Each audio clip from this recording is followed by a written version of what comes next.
All right, my bad. All right, Jaylen Brown seems not to be a happy camper um, in Boston right now.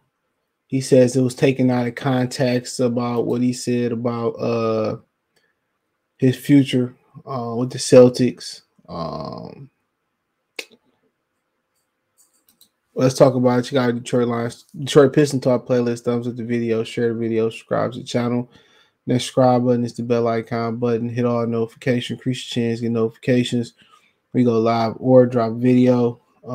Said Brown is scheduled to be an unrestricted free agent in the summer of 2024 but could sign an extension before that. However, the NBA expected to jump in revenue with the new television deal. He could opt instead play out his deal and cash in free agency as a free agent. When asked about playing in Boston for the long haul, Brown didn't give a definitive yes or no. He said, I don't know, man. As long as I'm needed, it's not up to me, he told The Ringer. We'll see how they feel about me over time and how I feel about them. Hopefully, whatever it is, it makes sense. But I will stay where I want it. I will stay where I'm needed and treated correctly.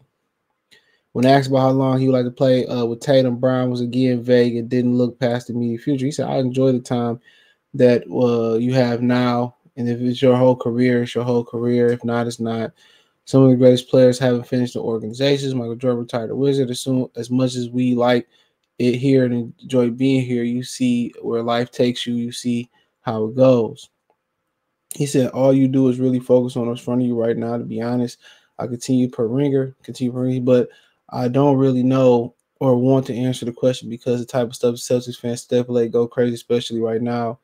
I'll just say we'll get there when we get there. So, he said a number of things, and people got him saying, "Oh, maybe he don't want to be here," and how they did him with Kevin Durant and all that type of stuff. So, there might be an opportunity. There might be an opportunity, bro, to get him. I mean, if you get the number 2 or 3 pick. Would you flip him? If you can convince him to come to Detroit, would you flip him to come to the D for the number 1 and number 2 and number 3 pick? I think number 1, everybody probably in agreement that is Victor Walla-Banana. And then you got to understand too, they tried to trade. He was in trade talks with Kevin Durant and stuff of that nature. A number of things, man. So I know he probably feels a certain type of way. But man, I'm for it though. I'm for it. Very non-committal. I like his game a lot. He's 26 years old. And you ask yourself, you ask yourself, like, you see, a lot of great duos break up over the history of basketball. You think about how good Stephon Marbury was, with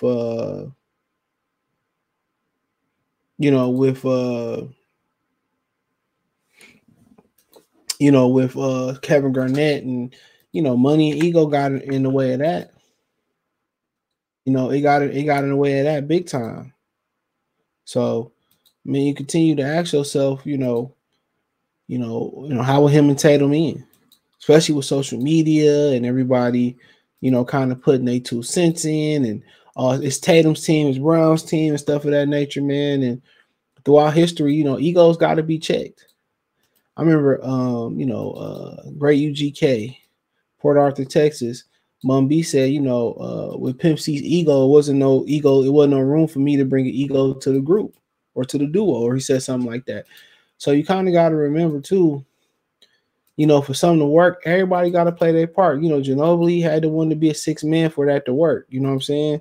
The Pistons, when they won in 04, even in the 80s Pistons in the early 90s, people had to play their part for it to work. And, everybody, Kyrie wanted to be the man so bad in Cleveland and show LeBron in the world that he can be the man and stuff. But, a lot of people just don't want to play their part. That's the great thing about Scottie Pippen, man. He was the ultimate teammate. And without him, it wouldn't have worked. No matter how people felt or didn't feel about Scottie Pippen, without him, it wouldn't have worked. It wouldn't have worked. So, and people look back on stuff like that when they mature, when they, when they carry themselves like Stephon Marbury did, and you look back and say, damn, I did fuck up, I was bitching and complaining about this, that, and the third. I should have been a team player. I should have been, this, that, and the third. And, so I want him to look back then, look back. And he said some things about the city of Boston and got into some racism stuff. So, the history up there, but you don't want to mess up a good thing. Him and Tatum can win championships, and I understand how social media can get under people's skin about who team it is and who team it's not. And, this, that, and the third, man. I don't think they should even be, going back and forth. That shouldn't even be a thing. But obviously it's a thing. It's testosterone flowing in the locker room. These men, he got MVP admirations. He don't want to be nobody lackey or nothing like that. And they go off and they go somewhere and they find out that it's not so easy to get it done by yourself. But if you had to ask me, man, would I trade a 2 or 3rd pick for Jaylen Brown? Absolutely. And the Pistons playing with more assets that can benefit them now with the arrival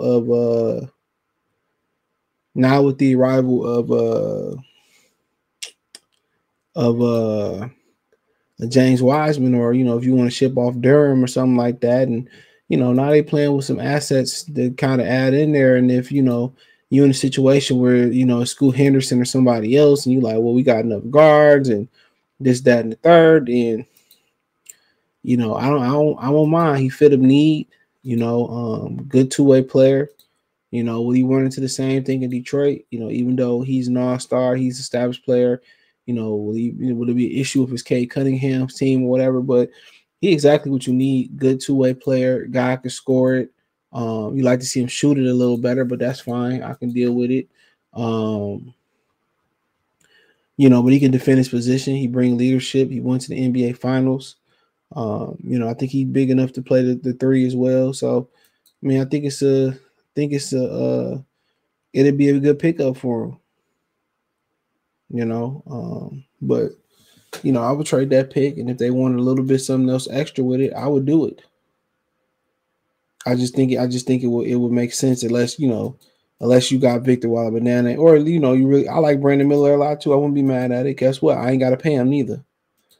So I think it's one of them 2 for me, bro. I haven't seen everybody in the draft, but it's one of them 2 for me. If I don't end up with one of them 2, maybe I'll ship the pick and try to do something for him. But I think he'd be a great fit here. You know what I'm saying? Especially some of the things he want to do in the community.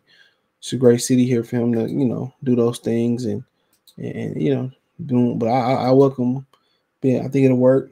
Show these dudes how to conduct themselves and and help groom these guys into winners too. So I do think it could work, man. I do like the idea of it, and all of that. So let me know what you girls and guys think. Check out Detroit Lions Talk playlist, Detroit Pistons Talk playlist.